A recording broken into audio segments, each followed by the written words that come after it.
Hello and welcome, friends, family, and dearly beloved. So today I want to share another interesting little piece of scripture. I'm going to continue on the thought of obedience to the word, the Manna test, and this is building off of the discourse that Jesus had with the Pharisees in John the 6th chapter, verses 28, 30 to about 40. Feel free to go and read up on that, and especially take note of verse 32, where Jesus says that Moses didn't give them the bread, but his Father in heaven, and how his Father in heaven is giving them the true bread now, which represents Christ. So I'm going to read for you guys, as I said, Deuteronomy 8 and verse 3. So let us read. He humbled you and allowed you to be hungry and fed you with manna, a substance which you did not know, nor did your fathers know, so they might make you understand by personal experience that man does not live by bread alone, but man lives by every word that proceeds out of the mouth of the Lord. So, question. Obedience. Why is obedience important? What's the role of obedience? You see, obedience forces you to be humble. Obedience leads you to being dependent on God. As verse 3 says, God humbled Israel, fed them with manna, wanted them to be dependent on Him for the bread that would lead them to live, and for the word, His will. But as we all know, Israel was rebellious, and we too today are none other or are exactly the same as Israel. We too easily become self-dependent, our will, self-centered. We want to do what we want to do. We don't necessarily want to follow the will of the Lord, or we might want to follow the will of the Lord, but as it fits us, or as we see fit. So let us read a bit on verse 4 and 5.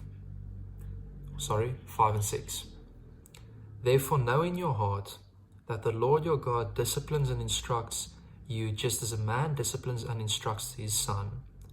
Therefore you shall keep the commandments of the Lord your God to walk in His ways and fear Him.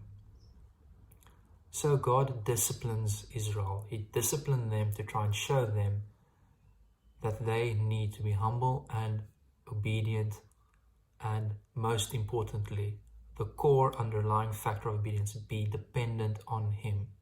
So let's see what happens when we are not obedient, because remember, if you're not obedient, what will that ultimately lead to? That will lead to self-sufficiency. So let's read verses 14 and 17. Then your heart will become lifted up by self-conceit and arrogance, and you will forget the Lord your God, who brought you from the land of Egypt out of the house of slavery. Otherwise you may say in your heart, my power and strength of my hand made me this wealth. You see, that was the problem of Israel. They were rebellious, yes, but that rebellion found its root in them not wanting to be obedient, but more so not wanting to be dependent on God for everything, for the bread that they eat, the clothes that they wear. If you look in verse 4, the Holy Spirit, the Word, everything were they to be dependent on of the Lord for providing to them. But they weren't. They were rebellious. Just as we are, we so easily rebel against God. And that's a problem. How can we go every single day, Lord, thy will be done, show me thy will? But in simple things, like the word says, if someone slaps you on the one cheek, turn the other side. Do we do that? The word says if someone asks you to walk a mile, walk another. The word says we need to love the truth. I covered that in a previous episode. We need to love the truth, otherwise we will be handed over to our own vices. We need to be obedient to Jesus. So what's the promise? Because we need salvation, we need saving from this state of disobedience, from the state of rebellion. Let's turn to John, the 6th chapter, and I'm going to read to you guys verse 40. Then we see what the promise of God is. For this is my Father's will and purpose, that everyone who sees the Son and believes in him as Savior will have eternal life, and I'll raise him up from the dead on the last day. So you see, it's the Father's will that we all come to an understanding of who Christ is, to follow him, to be obedient to him, to pick up our cross daily, deny ourselves, and walk as Christ walked. That is our calling. That is what God wills for us, so that we might be saved and raised with Jesus at the last day. Let's bow our heads and pray together. Dear Heavenly Father, I thank you for this great example that we have, Lord. Thank you for the lessons we have from Israel of old, Lord. Lord, we know and realize that we are today's spiritual Israel, Lord.